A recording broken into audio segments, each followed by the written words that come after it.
Hello, my name is Dr. Dave Webster, and this is part of my ongoing video blog series. This short video series is about Cancer Cure Ontario, and their employees are oncologists. Are they friends or foes of Ontario's patients? And this is video number 3 in that series, and it's about a brief time frame outlining the actions of Cancer Cure Ontario to discredit, delay, and block PET. If you want a more detailed assessment, you can go to my website, and on the time frame, there's a very detailed set of analysis and accompanying documents. So a brief history would be this.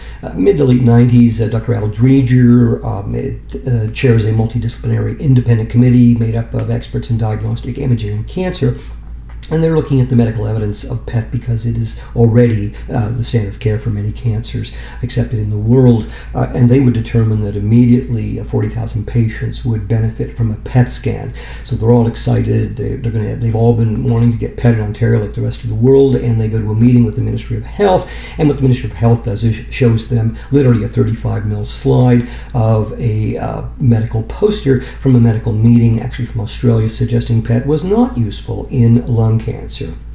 Now, for those who are not familiar, a medical poster is this kind of thing here. It has absolutely no scientific validity whatsoever. It's simply a work in progress, some ideas someone is working on. Now, quite literally, this poster on a couple of pieces of Bristol board was the excuse used to stop PET cold in Ontario. How did that happen? Well, Mr. Tony Clement, Minister of Health at the time for the Conservatives, got the report. The government makes some decisions, and they decide to meet with the Cancer Cure Ontario executives. Now, the Ontario Association of Nuclear Medicine knew who was at these meetings with Mr. Clement and who said what. Well, why is that? Because when I was president of the Ontario Association of Nuclear Medicine, we hired a man named Mr. Michael McCarthy as our lobbyist. Now, it turns out that Mr. Michael McCarthy had been Mr. Clement's senior aide, and he was president at all these meetings with Cancer Cure Ontario. So what did Mr. Clement tell the executives? Basically, the government had decided they weren't going to pay for PET because of cost concerns, and therefore Cancer Cure Ontario was given the task of discrediting, delaying, and blocking PET using whatever means was necessary. And so what happened was CCO would partner with physicians and scientists from McMaster University to block PET, and the role McMaster, key role they played, was developing something called health technology assessment. It's a type of so-called evidence-based medicine. Now, evidence-based medicine sounds like motherhood and apple pie, and who wouldn't want medical decisions based on the evidence? But the question is health technology really based on science? And basically, at this point in time, everyone from Cancer Cure Ontario and down the line agrees, and around the world, there's absolutely no scientific validity or basis to assess any diagnostic imaging equipment, whether it's PET, CT, or anything else, using the HTA. So in short, Cancer Cure Ontario and McMaster experts have used a scientifically baseless tool to evaluate the so-called quality of evidence of medical literature on PET. The result is, of course, leaving Ontario patients with the most restricted and wrong indications for PET scans in the world. So if they're not using science, how do they evaluate roles for PET? And I've used this multiple times because of the power and the importance of this man, Professor Hicks. And remember, no one has disagreed with his statement or challenged him when he said, quote, Ontario has the most egregious and politically motivated agenda against PET, and of course read our patients, in the world. Now, what CCO would like you to believe is true amongst all, this is part of their model. I've mentioned before, this is utter nonsense. But let's look at timeliness of introduction of new technology. Now, Dr. Al Dreger is now on the senior member of the PET steering committee, and he realizes the light bulb's on for him. He realizes what's going on, and he writes the Minister of Health at the time, Mr. George Smitherman, and states, among other things, that effective review of technology needs to be with new technology at the cutting edge and not lagging a decade behind, as is with PET today. Now, remember, that's 2004. Ontario is already a decade behind the rest of the world.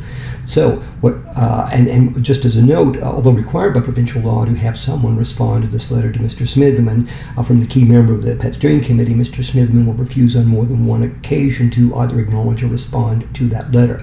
So, Cancer Cure Ontario sets out to block it, and they set up so-called evidence-based medicine committees. A key one is the PET Scans Ontario, the PET Steering Committee, first chaired by Dr. Bill Evans, and this is the critical committee to design experiments on cancer patients, which eventually these experiments will very quickly be declared unethical.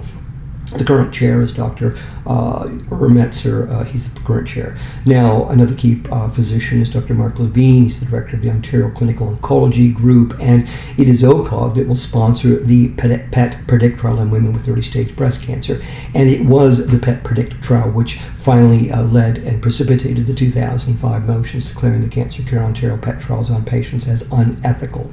So over the years, I had written Dr. Levine repeatedly asking him to defend this trial and also justify the using health technology assessment. He absolutely refuses. And then a 2017 letter, this is his response in this beautiful stationery, and among other things he states that I am not obligated to respond, Dr. Webster. I consider it unprofessional and harassing that you would even ask me to do so. So, and the key committee as well is the Institute for Clinical Evaluative Sciences, of all things, and this is Dr. Andreas Lapalkas, who would write two major reports, and they would evaluate world medical literature published about PET. Now, he published the very first report, ISIS, and they'll take that independent committee report of 40,000 patients, recommended, and he'll reduce it not to 10,000 or 1,000 or 10, they reduce it to absolutely zero, and they do so using this HTA. So back in 2017, I wrote Dr. Lapalkas and said, look, we all know there's no scientific basis, so how do you justify using health technology assessment? And what he says was quite shocking. He says, quotes, I believe there is a role for HTA. What he forgot to add was, hallelujah, brother.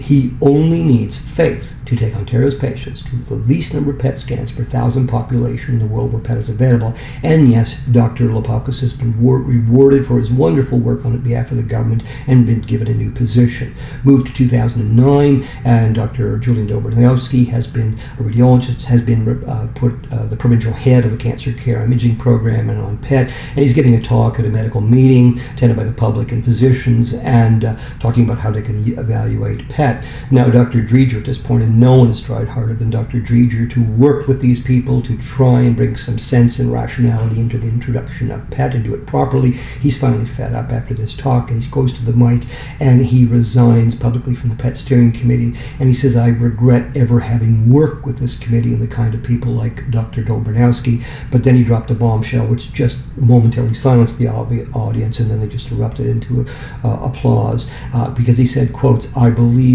what those who are blocking PET are doing borders on immoral.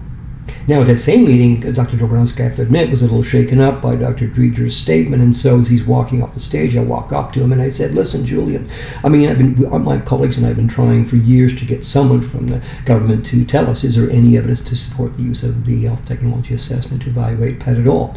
What he states absolutely clearly is that he acknowledges there's absolutely no scientific basis or validity to use the HTA, but the CCO is going to continue to use it.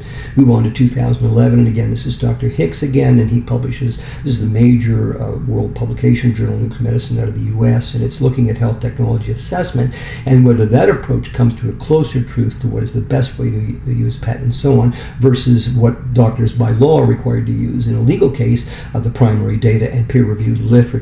So again, Dr. Lapalkas, and what this report details is how ISIS effectively committed medical fraud to block PET. So again, if you were going to sue the government, this would be a key article. Happy to give you a copy. And again, I pointed out in previous videos that if you want a key summary of that in a sentinel work by Susan Martin up through Triumph about use of positron emission tomography, then I would again be happy to send that to you. Move on now to 2017, and the Auditor General for Ontario announces that Ontario patients have the least number of PET scans per 1,000 population of any medical jurisdiction offering PET in the world.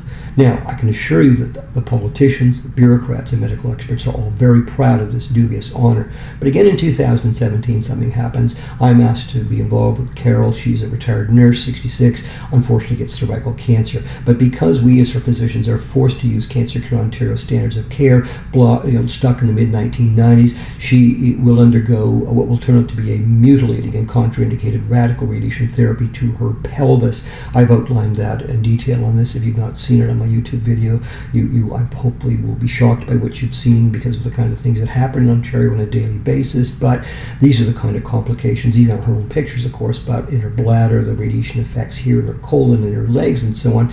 But because of these complications, she's admitted to hospital some 4 months after the therapy, and she never gets to leave hospital. She desperately wanted to go home and spend at least a day with her family. That never managed, and some 5 months later after entering hospital, she dies in agony. Now, had she been allowed a PET CT before planning that therapy would have never taken place. Now, the PET scan showed, unfortunately, she did have stage 4 cancer, would ultimately die of that cancer, but she never would have gone through that nightmare, and her family, to this day, because the government still refuses to answer their questions. But what resulted from that, importantly, is that because I tried to prevent this from happening to Carol in a very public way, I am now being threatened by Cancer Care Ontario, and I'm told that I must stop giving this information to physicians or patients and you, the public, or to use pet case examples like Carol to show that the impact of happens to patients on a daily basis in Ontario, I assure you. Now, the only way this unconscionable, unethical, and immoral assault on Ontario patients will end, and they are allowed access to 2018 levels of medical care, is if we on social media, the public, demand that the 2005 motions for an immediate, independent, unfettered review of the very moral and ethical basis of the actions of Cancer Care Ontario and their colleagues at McMaster Health Sciences takes place. Now, my next video will be the video 4 in this series, and it will be a summary of my 15 years of dealing with Ontario's oncologists employed by Cancer Care Ontario. This is my media and social sites, and again, get this out to the public because you can be assured that all of our professional journalists are doing their best to keep this from you. Thanks for listening.